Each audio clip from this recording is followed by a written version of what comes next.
दोस्तों welcome back to new session.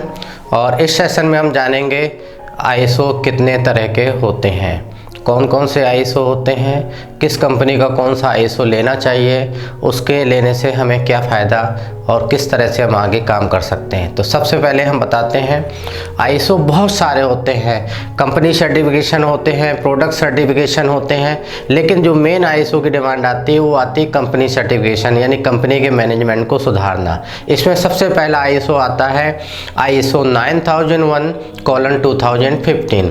2015 इसमें इसलिए जुड़ा है कि इस स्टैंडर्ड में 2015 में अमेंडमेंट हुआ था, इसलिए उसके पीछे 2015 जुड़ा हुआ है। जिस स्टैंडर्ड में, जिस साल में, जिस ईयर में अमेंडमेंट होता है वो ईयर बाद में सर्टिफिकेट में जुड़ जाता है।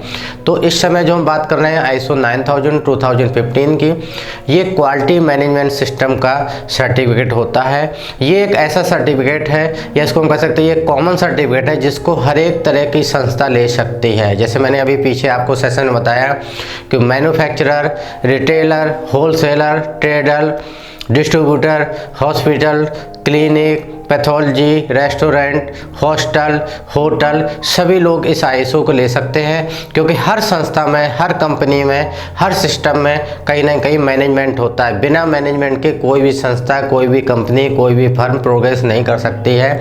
और चूँकि ये क्वालिटी मैनेजमेंट सिस्टम का सर्टिफिकेट होता है तो हर कोई संस्था इस सर्टिफिकेट को ले सकती है, चाहे वो प्रोप्राइटरशिप फर्म हो, पार्टनरशिप फर्म हो, प्राइवेट लिमिटेड फर्म हो, या एक छोटा हॉस्पिटल हो या एक बड़ा हॉस्पिटल हो, सारे ही संस्थाएं इस आईएसओ को ले सकते हैं।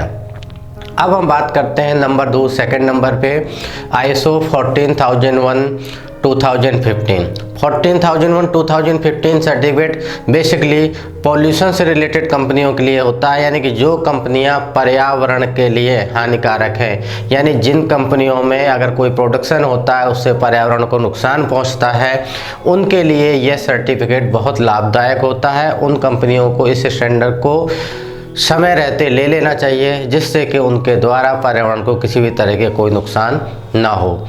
और साथ ही साथ 14000:2015 सर्टिफिकेट लेने से प्रशासन की तरफ से भी कोई दिक्कत नहीं आती, क्योंकि प्रशासन भी ये चीज़ कहता है कि आपके पास पॉल्यूशन कंट्रोल बोर्ड का सर्टिफिकेट होना चाहिए। तो पॉल्यूशन कंट्रोल बोर्ड का सर्टिफिकेट जो है वो तो स्टेट गवर्नमेंट और सेंट्रल गवर्नमेंट के साथ इसके द्वारा इशू किया जाता है, लेकिन उसके साथ इस सर्टिफिकेट की भी अनिवार्यता होती है कि आपके पास आईएसओ 14001:2015 एनवायरमेंटल मैनेजमेंट का सर्टिफिकेट होना ही चाहिए।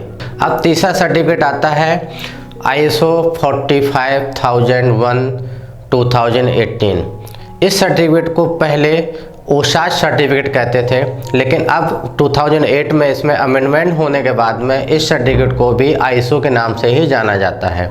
तो आईएसओ 45001:2008 सर्टिफिकेट में बेसिकली बात होती है occupational health and safety management system की।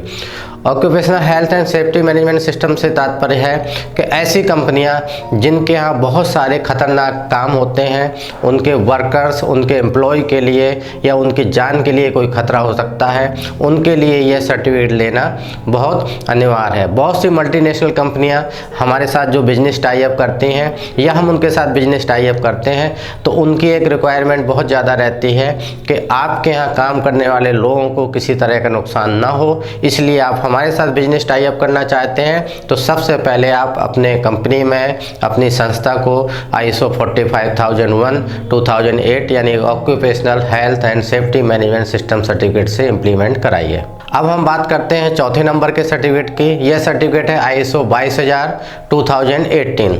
आईएसओ 22000:2018 सर्टिफिकेट जो होता है वो है फूड सेफ्टी मैनेजमेंट सिस्टम, यानी खाने से रिलेटेड जो भी कंपनियां हैं, चाहे वो होटल हों, रेस्टोरेंट हों, या खाने पीने की चीज़ बनाने वाली कंपनियां हों, या वो बना हुआ माल ला करके उसको रीपैकिंग करते हों, ऐसी सारी संस्थाओं के लिए ISO 22000:2008 food safety management certificate की आवश्यकता होती है। क्यों होती है? आज आप देख रहे हैं कि मल्टीनेशनल बिजनेस होते हैं, बहुत सारे फॉरेनर्स हमारे देश में आते हैं, बहुत सारे हम लोग दूसरे देशों में जाते हैं। अभी देखते हैं कि हमारे यहाँ विदेशी कंपनियाँ, विदेशी खिलाड़ी हमारे यहाँ आते हैं, तो जिस होटल में रुकते हैं या रुकना पसंद करते हैं तो वो रिकमेंड करते हैं कि हमें ऐसे रेस्टोरेंट या ऐसे होटल में रुकने की व्यवस्था की जाए जिनके पास ISO 22000 2018 food safety management certificate हो, यानी कि वो फूड सेफ्टी सर्टिफिकेट से सर्टिफाइड हों। ऐसे होटल या ऐसे रेस्टोरेंट में हमें रुकने की व्यवस्था की जाए और ऐसे रेस्टोरेंट का हमें खाना किया जाए। अभी पीछे 2015 में जब अपने दिल्ली में कॉमनवेल्थ गेम हुए थे तो दिल्ली सरकार ने ये सभी होटल, सभी रेस्टोरेंट के लिए अनिवार्य कर दिया था कि अगर आप किसी भी विदेशी को अपने यहाँ कोई सेवा देते हैं उससे पहले आपको ISO 22000 2018 सर्टिफिकेट से सर्टिफाइड होना पड़ेगा। दोस्तों, अभी तक हम 4 सर्टिफिकेट के बारे में बात कर चुके हैं। अब 5वां सर्टिफिकेट है ISO 27000 2013 इसलिए है कि ये सर्टिफिकेट 2013 में लास्ट टाइम अब अमेंडमेंट हुआ था।